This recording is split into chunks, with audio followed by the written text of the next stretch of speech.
Good evening. Welcome to this regular scheduled business meeting of the Summersville City Council on this 11th day of March 2024. This time I'd like to welcome our guest and move right into tonight's agenda. First item on the agenda is the consideration of the council minutes of the meeting we held on February 26th of 2024. Move to approve and waive the reading. Second. Okay, council, we have a motion. The motion is to waive the reading. Are there any changes or amendments to those minutes as they were presented? Hearing none, all those in favor signify by saying aye. Aye. Opposed, same sign. Motion so carries. Public comment? Nobody other than guests, right? Yes. That we have on the agenda. Okay.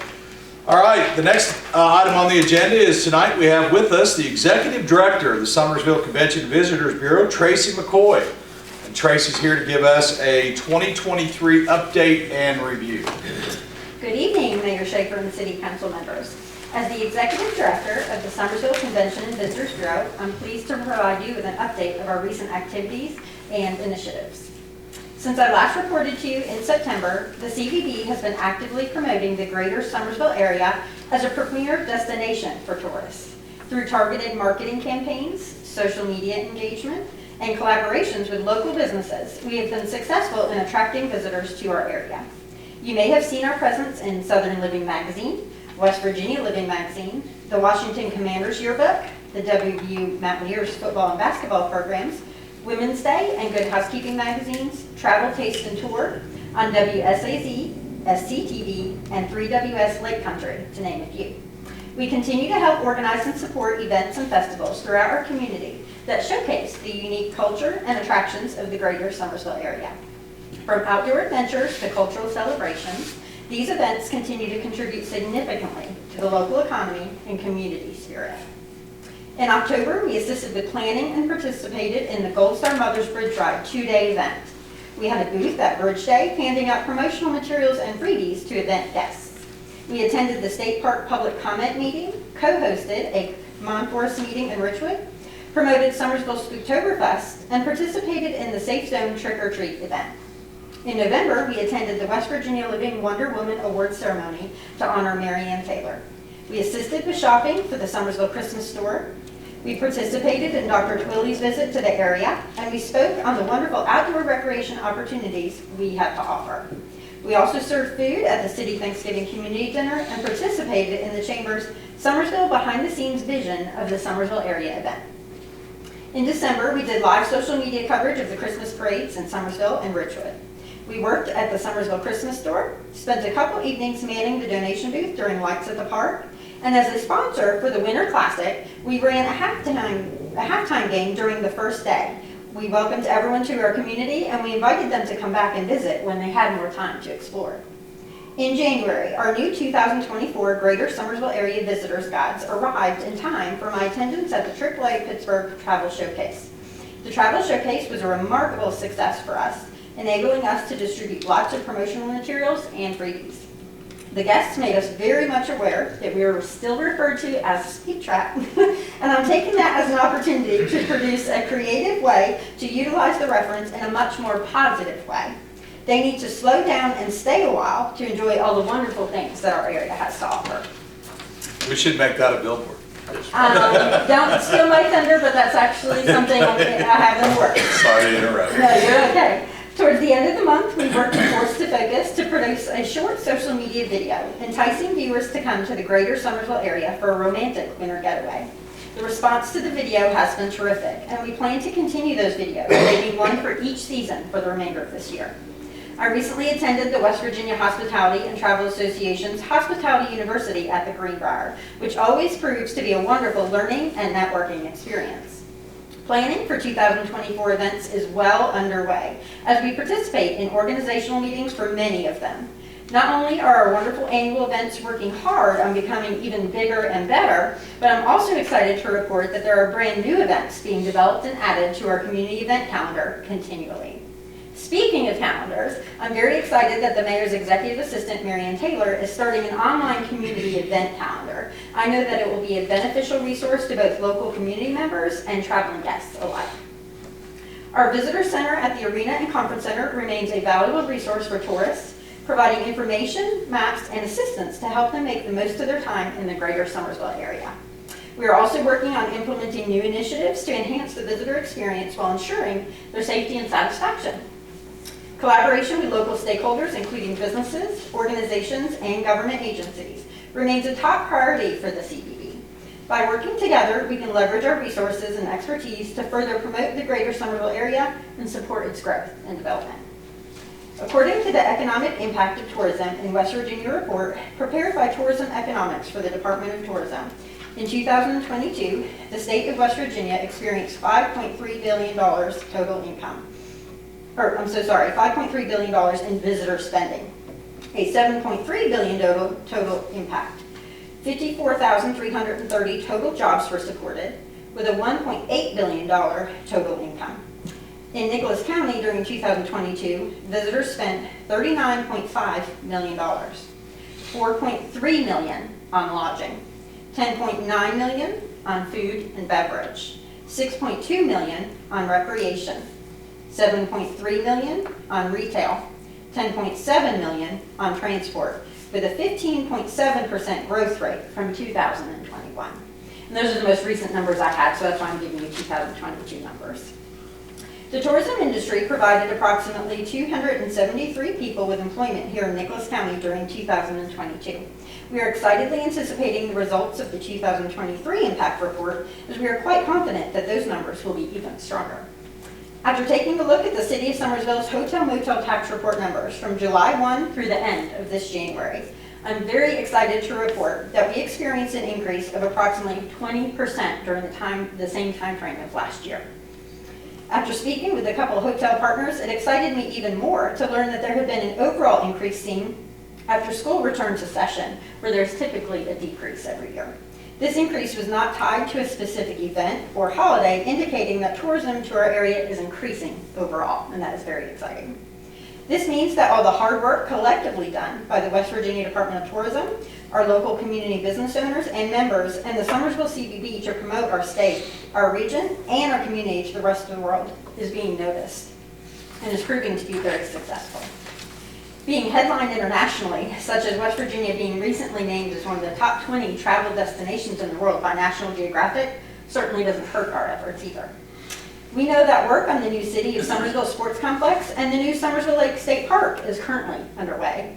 And we at the CVB are greatly anticipating the positive impact that those two projects will have on our community in the near future and beyond. This winter, we were immensely proud to learn that numerous different businesses throughout the community won awards during the West Virginia Living Magazine's annual Best of West Virginia contest. A copy of the magazine issue naming all the winners has been provided to you in your bags. Kirkwood Winery was named as Best of West Virginia Best Winery Runner-Up. Maloney's Pub was named as Best of West Virginia Best Local Watering Hole Runner-Up. Summersville Lake Retreat was named as Best of West Virginia Best Campground and Best Vacation Rental Runner-Up. Long Point Trail was named as Best of West Virginia Best Hiking Trail Runner-Up. The Summersville CVB was named as Best of West Virginia Best Convention and Visitors Bureau Runner-Up. Then we had regional winners as well. Almost Heaven Pepperoni Rolls won Best Bakery. Summersville Lake State Park, Best Recreation Venue. Tennille's Boutique Informals, Best Place to Shop. Summersville Lake Retreat and Lighthouse, Best Place to Stay. Maloney's Pub, Best Watering Hole. And I was named as the Best of West Virginia Mountain Lakes Region Community Champion. But it was with great pleasure and honor that we get to announce that Summersville was named as the best town of the Mountain Lake region. I'd like to take this time to present Mayor Schaefer and the City Council with the award. You'll also be presented with this award during tomorrow night's West Virginia Living Magazine's pop-up regional awards ceremony at the Summersville Arena and Conference Center, which I hope you can all attend. So I do have this.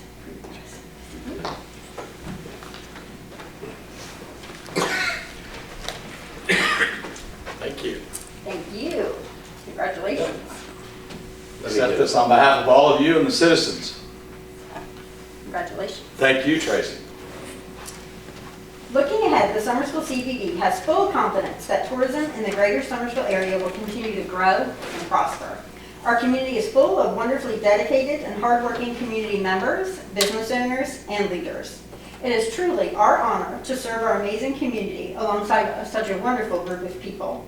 We are committed to continuing our efforts to promote the greater Summersville area as a vibrant and welcoming destination for visitors. At this time, I'd like to express gratitude on behalf of the Summersville CBD for the endless support and amazing encouragement that Mayor Schaefer, you as a city council, and the city of Summersville extend to our organization and our efforts. Again, we are proud and honored to serve our community with you. We greatly appreciate the opportunity to present our update to you this evening. And if you have any questions or would like more information, please do not hesitate to contact me. Thank you. Thank you, Tracy. Any questions? Tracy, what have you been doing? Staying busy, staying busy. You know, we're in a good place. We are. I can't say enough about the work you do as executive director and what a pleasure it is to work with you. And then also I commend your board of directors. And like anything, you know, this award belongs to all of us. I'm proud of it. I'm proud to be the mayor of a town, city that receives an award like this. But it's because of everybody. It's collectively because of everybody. We partner and collaborate with everybody we can coming and going. And it takes all of us to make the wheels on the bus go round. So Tracy, I can't thank you enough for the work you do, and I look forward to our continued partnership. Thank you. Thank you so very much. much. Thank you. Okay, next item on the agenda, we have with us tonight the Summersville Little League. We're going to get an update. And it looks like we've got President Josh Johnson, is that right? Actually, Josh was not able to be with us tonight Okay. because of an unexpected Little League meeting. Okay, So this is Cody Perrine, he's vice president. okay, sorry about that, of the Little Cody. League. Hi, that's okay. Yeah, Yeah. okay, so we got Cody, and then of course Ashley. Ashley, Bogus. yes, Ashley Player Bogus. agent. Player agent, okay. And they Good title. told him when he took the job, vice president never has to do it. We wanted to come on behalf of the Little League, Summersville Little League Board of Directors, and thank the city of Summersville for supporting us so much. A lot of us on the board are 2 and 3 years new to the board of directors, and we've been learning a lot the last 2 to 3 years. And the city of Summersville actually covers our lease every year up at the park for our kids to play ball. And that's huge. And we are so appreciative of that. And we want to come and officially thank you all for doing that. We wanted to give you an update on the Little League season. So actually practice started today and the sun came out and I was just up there and it looks like they're on the fields. They haven't drowned all the water up there. We have over 300 children registered for Little League this season. The age ranges are 4 to 16 years old. So that means we have, as of today, 29 teams for the season, which means 60 or more coaches, head coaches and assistant coaches. So there's a lot of people that go into this program. We plan for the season to have our concession stand up and running again for all the games. We have a great director for concession, Connie Neff, and she does a great job keeping our concession open.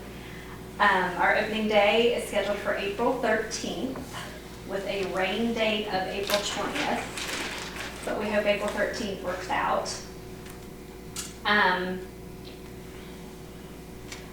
Some of the fundraisers that we're doing this year, again, are the restaurant discount cards. Those are forever popular. We hope to get those to coaches soon to get out to the parents. We always have our community business field signs out there. I'm sure many of you have seen them. Our community supports us so much with that. And then one of our new fundraisers this season, we're going to be selling t-shirts, team t-shirts for the kids. So we'll have t-shirts, visors, and hats for the players as well as their parents and families, anybody who wants to support their team for the league. So I'm excited about that. I'll be supporting the Yankees. We'll be supporting the Braves. Gary will be supporting the Pirates. So we'll all have our t-shirts. We've also done quite a number of field improvements up there over the last 2 to 3 years, and I was going to let Cody talk about that. He knows more details than I do about that stuff. Well, as everyone knows, as Ashley said, thanks again for you guys' support. Without it, it takes an army to run this. So everyone that's been up to the field seeing we had standing water issues and the dirt and water coming off the dugouts. So we're going to put gutters all around the dugouts. We did significant work to the senior league field. We pulled all that old dirt up. We put sod in. We had a third party come in and dig a drain the water over a drain, 4-inch line running down through there. We leveled up the senior league baseball field, shortened the infield like it's supposed to be. We leveled the softball field. They didn't get to the little league field due to weather. That's going to be done in the fall. We're hoping to have around 60 kids to play fall ball this year. So that's on the agenda. After the incident at the middle school basketball game, we had another AED donated. It is between all the fields in a separate container mounted on a post. We went up and ran drills. From any point on the field, a minute, 30 seconds, we can have an AED on someone. So, you know, safety is a big thing with us, the kids. They're over at the playground playing, waiting between games or whatever. We can take care of that. But we've had great donations from people in Summersville, people outside of Summersville. I actually got a donation today from Buchanan down by where I work. But we just appreciate all your guys' support. You know, if we come to anybody for help, we get it. So, again, we just thank you guys for that. Thank you. Couple questions. That AED thing is awesome. What about Narcan? That's a good point. The only reason I say that is because of the incident they had this past year at the fair. Yes. Where they had some youth, and if it hadn't been for the Narcan on site, it could have probably been a real crisis. That is a great point. We need to look into that. Yeah. I'm gonna make a note of that. And then the other thing that I would like to do for you all, and then you can carry it back, is this gets real confusing so that everybody understands we're all on the same page. We actually will pay for your next season July 1st. And we pay that's paid on this year's contract, okay? So when you added the fall ball, and then of course the park raised everybody's 5%. And then they went up a little bit more on yours because they went rounded up to $7 grand. What we did is that caused for an invoice of $1,000 some more that we just mailed out to the park, which is not a problem. I mean, this is what we want to do. But just so everybody understands, your next season will be paid for on July 1st. We pay in advance, okay? And so, you know, when I got the inquiry, you know, were we paying for this year? Yeah, it was already paid last July. And that's important for you all to know, you know, from a standpoint of, you know where you stand on your lease with the park. And so with the raising of all of them, you know, because they raised everybody across the board 5%, and then yours was a little bit more because of your, you know, they said they rounded it up because of the fall ball season. We sent that check, just that difference out for this season because we had already paid your leases, you know, paid on the amount that last year's. So when we pay July 1st this year, we'll pay on everybody's lease amount this year. So if they raise it again next year, we just pay that difference for your season. Okay. Okay? So it's important for you, you know, for your board to know that your next season will be paid for July 1st. Okay. Okay, so we actually, it's our fiscal year, their calendar year, it just works. What we were gonna do at one point in time is just pay everybody as they signed, and the park didn't like that because now they're used to that money coming July 1st. So that's the way we keep it. So in most cases, what it's been every year, when we pay, your season's already over. Well, we paid for that the season before, so we pay the next season July 1st. Okay? That's good to know. Yeah. We definitely appreciate that. Yeah. And that helps, you know, with future field upgrades and stuff. We ain't got to worry so much about the lease and the park. That takes some of the stress off of the little. Yeah, boys, and just so you know, the budget gets approved tonight that we'll send off to the state. It's got to be there by the end of March, our budget. And in our budget is your fees for next year based on what this year's rental contract is. And then if it's different, we'll pay that difference because that's important and has been to this governing body that we pay all the user fees for youth activities at the park. You know, I understand why they have to charge. It's unfortunate, but you know, we just don't think kids should have to pay to play, and that's why the city started picking up those fees for the user fees for all youth activities. We do 4-H, soccer, and of course baseball. So what I guess we would like to say to you all is thank you for what you do. We know volunteerism is very challenging, trying to keep up with your own life and then jump into something like you do with Little League. So, you know, from us to you, thank you for what you do. We're glad that we're in the position as a city to be able to support our youth. We want to continue to support our youth. And so I would submit to you, if there are other needs you have, don't be afraid to knock on the city's door.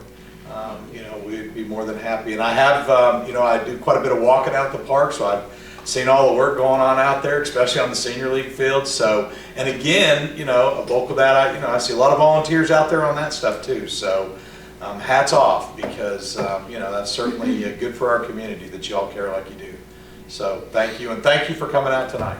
Thank you so much. for having us. Yep. Thank you very much. Thank you. Okay, the next item on the agenda is the approval of the 24-25 general fund budget. Council, if you will pull out your, what I'm going to do is I'm going to run down the first document. I'm not going to go through the detail on the different line items in the individual budgets, department budgets. What I'm going to do is I'm going to highlight both the revenue and the expenditures just based on the category of the line items. So let's start with the revenue.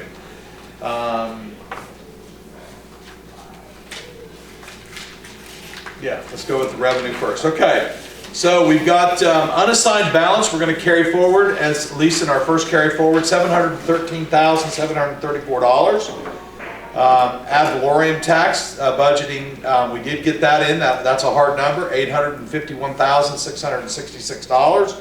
Gas and oil severance tax, $15,000. Excise tax on utilities, $230,000. B&O tax, $900,000. Wine and liquor tax, $100,000. Hotel motel tax, $560,000. Sales tax, $1.7 million. Fines, fees, and court cost, $180,000. Licenses, $25,000. Building permits, $10,000. Franchise fees, $12,000. IRP truck fees, $50,000. Private liquor club fees, $5,000. Parking meter revenue, $2,000. Rents and concessions, $80,000. Driver's school, none. We haven't had any of that revenue, as we don't do that anymore. Fire protection fees, $175,000. Federal government grants, right now we're saying zero. We will have some carried forward in that line item. We just don't know what the full dollar status will be until we finish out this fiscal year. So as far as going now, we've got zero. State government grants, $2,100. Again, there will be state grants that we will report the next fiscal year as revenue after we can decide what we expend this year in moving forward with those projects. Other grants, $15,000. Contributions from other funds, zero. Gaming, $10,000. Interest income, $10,000. Reimbursements, $3,000. Accident report fees, $2,500. Video lottery proceeds, $7,000. Miscellaneous revenue, which is hydro revenue, we're saying $400,000 is the initial budget. And then, of course, just miscellaneous revenue. We actually separated the hydro so people knew what kind of revenue we were taking in for hydro. The miscellaneous revenue is $164,000. That brings our grand total for this fiscal year budget to $6,223,000. And that's, of course, before any carry forward from the budget. Well, I mean, additional carry forward. And council, I'll tell you, if you look at the top, you'll see last year we carried, when we got done with our fiscal year, we carried forward $2.3 million. I estimate that we'll easily be around that $2 million number for this year's carry forward.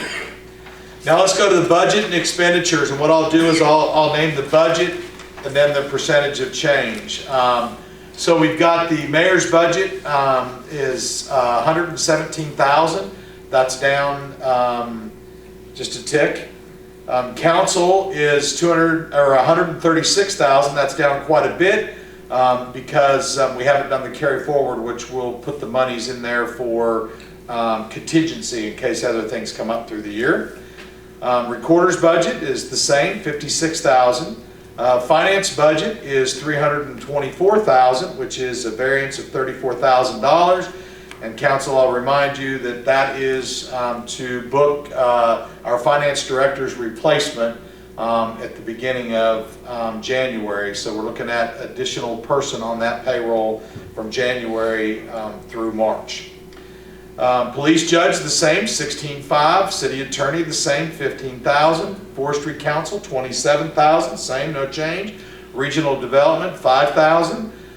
Code enforcement is 92,000. That's down 36,000. That $36,000 is for the property that we have, and we will expend those funds. It still lays in the budget today, but once we get past the April deadline on the house on Arbuckle, we plan to purchase that house and tear it down, and then of course resell the property. Data processing, 139,000. It's up $1,000. That's just basically the benefits, personnel benefits that are in that budget. City Hall is 435,000. That's down a big chunk as we completed a project. SCTV is 130,000, up a tick. We're going to do some improvements in SCTV. Police Department went from 1,991,855 to $2,024,500. So that's up about 1.6%. Fire Department is 332,000. It's down a bit. We had a truck payment and other things that we did in the Fire Department. We are still looking at the situation. As a matter of fact, Council, I might even come back to you in this fiscal year budget asking for an amendment to potentially maybe replace the roof that the Fire Department needs and wants in their budget next year. I'm considering right now doing a financial review to potentially come back and try to do that roof in this fiscal year. Street Department is $1,035,000. That's down significantly, but those are projects, they're state projects, our sidewalk project and stuff, which there will definitely be some of that other money carried forward as soon as we determine how much of those funds are expended before the end of the fiscal year. The city garage is up 7.9%, $13,000. That's for some capital monies that we put in his budget this year. Park and Recreation, $69,000. As you see, that's down $680,000. Those funds still lay in that budget, but we do plan to hopefully get underway. As a matter of fact, just to give you a real quick update, we hope to make an announcement soon on the ribbon cutting and officially moving forward with the construction of our outdoor rec park. More details to come hopefully in the real near future. Visitors Bureau, $280,000. That's the money that we send to the CVB, the hotel motel tax that's split. Fairs and festivals, $163,000. Again, that's up 25.4%. The reason for that increase is we're bringing the actual expenditures and revenue in-house now with fairs and festivals, where we ran them before through the Arena and Conference Center because Mary Ann's always handled those as the director, and those are not the real duties of the director, so we've now moved that in-house, and Mary Ann still handles those as the assistant to the mayor, executive assistant to the mayor, so we appreciate that. Senior Center, $2,000, stays the same, no change in that budget. Youth programs, $30,000. I will tell you, just an update while we're moving down through here on the gym. We are getting ready to go to construction. The gym floor torn out at the old main gym and a new one put in. Lo and behold, I get a call last week that they came in and surveyed the floor, and they came in and did another test. This is the company that's doing it, and they required us, after they had a second look and a third look, I guess it was a third look at the underlayment on the floor, they required us to have an asbestos test. So I will tell you, today we had an asbestos company from Charleston. We pulled some strings, got them in here ASAP. An asbestos company did the test today, and we'll have the results before the end of the week. Don't want to prejudge his results, but the gentleman that did it, who is real familiar with asbestos and texture and so on and so forth, by eye look, he said he felt we were safe. So we'll know. But that was an additional swing on the flooring, and then of course if it is asbestos, we could be in a whole new ballgame because the company that we contracted would reimburse us the demo fees, and they do not remove asbestos. So then we'll be in the ballgame to find somebody to come in and take the floor out before the new floor can be laid. Arena and Conference Center, so that $252,000, those monies will be expended because I feel positive that we're going to be able to stay on track and get that floor in April and May. Arena and Conference Center, $464,000. down 4.5%. Brown Oaks, 84,000, that 99.5 that's in their budget. Some of that still may carry forward. That's the big remodeling job that, matter of fact, is going out to bid or has gone out to bid on Brown Oaks, where we're going to turn where the Brown Oaks board leadership is turning, going to put an outdoor restroom up there and do some stuff with the carriage house, the floor. Library, 70,000 budget, stays the same, and contingencies, of course, at this time we have none. Come down to the actual budget being of expenditure, $6,223,000, which matches our revenue. Okay, so what I would like to have is an approval for the general fund budget of the 24-25 fiscal year, City of Summersville. Move to approve. Second. Okay, we have a first and a second. Council, do you have any questions? For the public's information, we do hold a finance meeting, and this budget has thoroughly been vetted by this governing body in the budget meeting. When we go through the highlight details, I just want the citizens to be reassured that we have had a meeting, quasi City of Summersville finance meeting, where we went through the details of the meat of each individual department and line item in the budget. Okay, we got a first and a second. All those in favor signify by saying aye. Aye. Opposed, same sign. Motion so carries. I better wait for you I'll wait for you next time, BJ. Sorry about that. I'm not walking. Okay, good deal. Okay, so the next thing is the coal severance tax. We're estimating that the total revenue carry forward will be $21,734. Actually, the unassigned balance, as this budget reads, is $7,734 with an additional $14,000 collected tax, $21,734, and we list all that for public safety, which is $21,734 on expenditures. I'll entertain a motion. Move to approve. Second. Got a first and a second. Any questions? Hearing none. All those in favor signify by saying aye. Aye. Opposed, same sign. Motion so carries. Okay, the next item is approval of the general fund budget revision number 4 of the current fiscal year budget, 23-24. Council, this is where we're adding an additional $60,000 in anticipated collected revenue, hotel motel, exactly what Tracy was telling us about. The occupancy rates are up, things are good, both in season and out of season, so that's $60,000.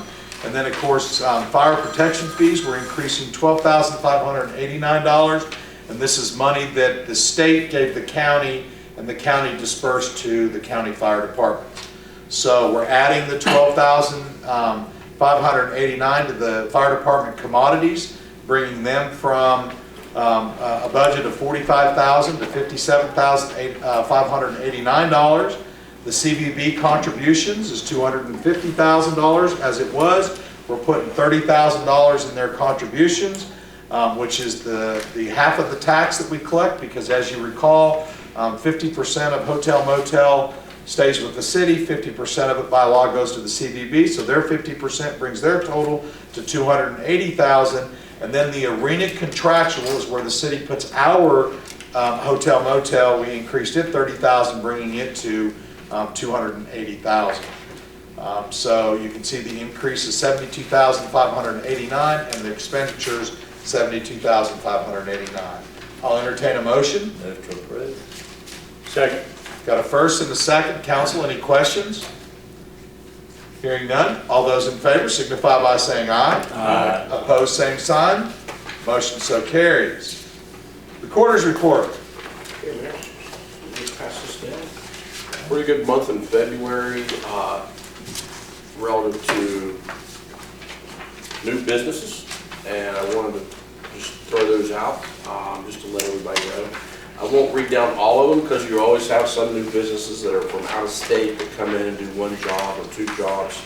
But I think it's important that we recognize those businesses that are new to our city. Handyman, Mid-State Shutter and Blind, Shelton Contracting and Painting, Tina's Nails, Mountain Mama's Repair, and Coal Miner's Daughter Bakery and Catering. They're all locals that conduct business in Summersville, and I really encourage everybody to utilize those those businesses locally. Thank you. That'll be all. Okay. Okay, council, mayor's report. Let me run down some things. First of all, just a quick reminder, many of you have registered for the Best of Mountain Lakes 2023 awards evening tomorrow, 5:30 to 7:30. So just another reminder, it's tomorrow, and we look forward to that reception. Want to also I want to remind you just a couple of activities. The City of Summersville's Easter egg hunt is March 30th at the Arena and Conference Center, and it's a 10 a.m. start. And then we have the Sensory Easter egg, which if folks are interested in that, they need to call City Hall and request getting through to Mary Ann. Mary Ann's actually booking the appointments for that Sensory Easter egg hunt. We're glad to add that this year. It's the same date, and it starts at 9 a.m. that morning. I'm sorry, what? 8 a.m. I'm sorry, there we go, 8 a.m. The West Virginia Woods and Water Expo, which is the great outdoors, indoors, right here in Summersville at the Arena and Conference Center, is March 22nd and 23rd, so not this weekend, but next weekend. A great outdoor that's got exhibits. We've got another great lineup of special guests, prizes, and more. Encourage folks to try to get out to that. It's always a good event and a good time. The other thing I want to do is today we held a ribbon cutting and welcomed a new business owners. We welcomed Lee and Kristen Lewis and their residential electric service company, Mr. Sparky. Today was our ribbon cutting, and we were tickled to death to welcome them. And it's actually a couple. This is a second franchise for them. Their main franchise is down in Princeton. And anyway, you know, it's a commercial electrical services, and they come with quite the reputation. And it's another platform of a professional service offered here in our area. We've got great electrical companies that already operate amidst our community, and we're glad to have them. But anytime somebody wants to open a storefront here in the city of Summersville, we're tickled to death to do a ribbon cutting and welcome them and their team of professionals to our community. So again, big welcome to Lee and Kristen today and their business, Mr. Sparky. Council, the last thing I'd like to do is just set the stage for something that's going to come next month to City Council, and I will not be here. So I kind of wanted to set the stage for it. The stave mill that we made the contribution to, the collateral agreement that we did, we collateralized more than we paid for. And so what we paid for was the pump house and the generator that basically was outside. As it turns out, the entire project was, the city and the county put in a total of $250,000. The entire project was just a little over $350,000. But it also included the sprinkler system inside the building. That is not what we paid for. That was $103,000, and they paid for that. Okay? Well, as the collateral agreements read, it's all of it. It's even the details to the sprinkler system. So they're in the process of a West Virginia EDA loan and to do another expansion.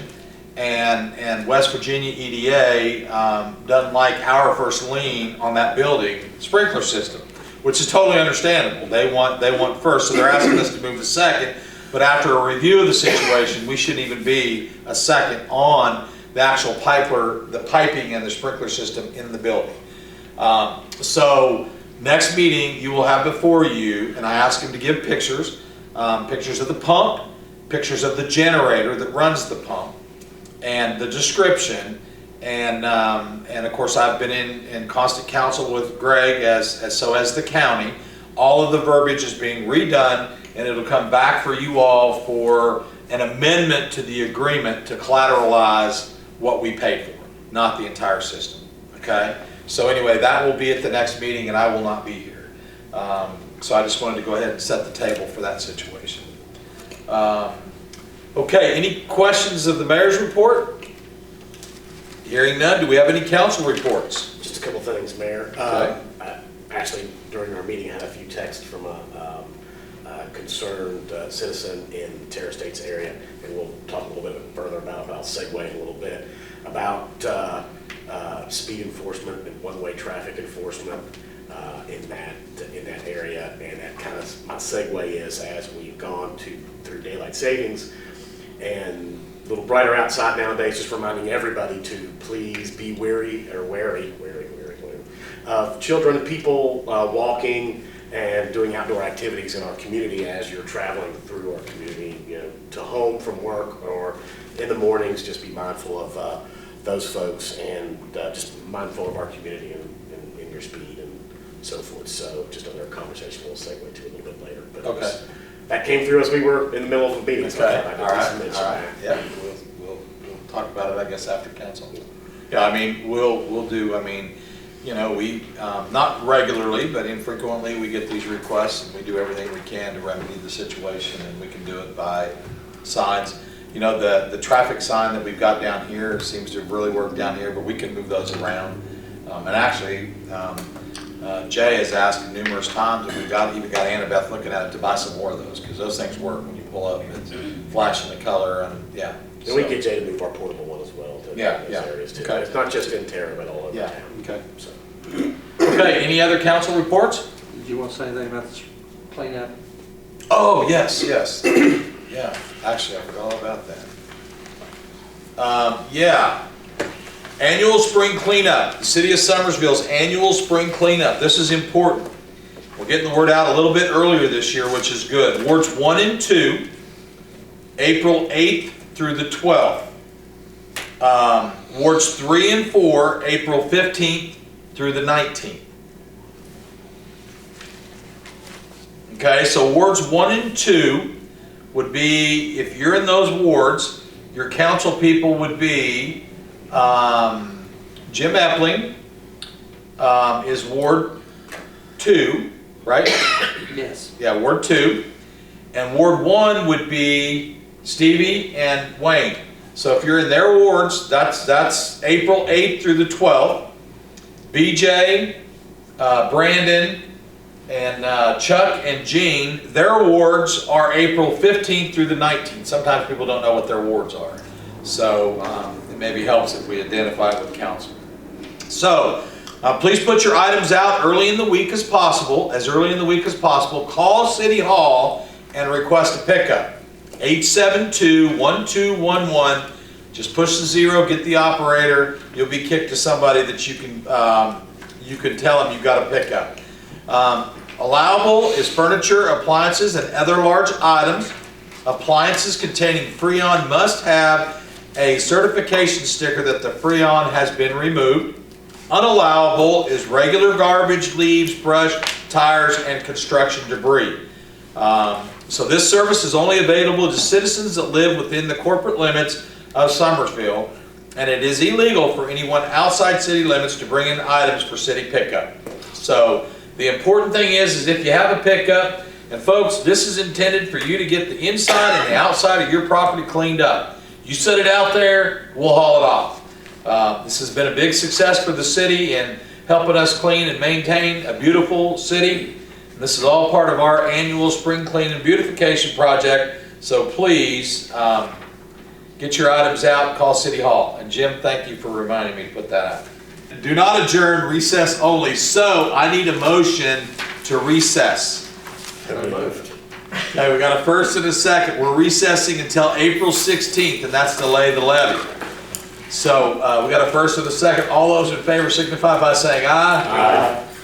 Opposed, same sign. Let this meeting, this council be recessed until April 16th. Thank you, council.